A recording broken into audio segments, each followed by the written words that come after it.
So carers allowance and carer support payment, things that don't count as earnings. So money received from an occupation or private pension. So if you had a private pension that maybe starts paying out after 55 and you start to draw that down, that doesn't count as earned income when it comes to carers allowance, which seems like, well, that's great for those people, but might seem a bit unfair for other people as well. So it's one of those lesser talked about things. People don't like to shout about it when for once the system is working for them.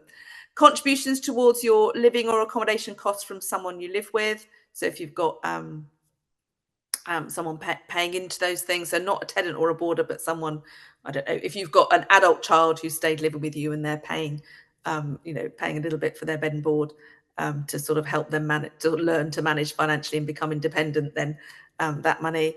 And the first £20 a week and 50% of the rest of any income you make from someone boarding in your home, and a loan or advance payment from your employer as well. So sometimes we may have mistakenly thought these were earnings and not claims. So also good to have a look at those things as well. And if you're paying for a carer so that you can work, and again, it may not actually leave you any better off, but maybe the decision you want to make for other reasons.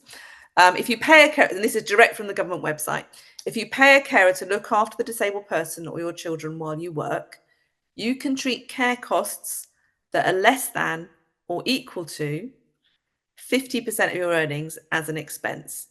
The carer must not be your spouse, partner, parent, child, or sibling. So it does exclude a lot of situations straight away.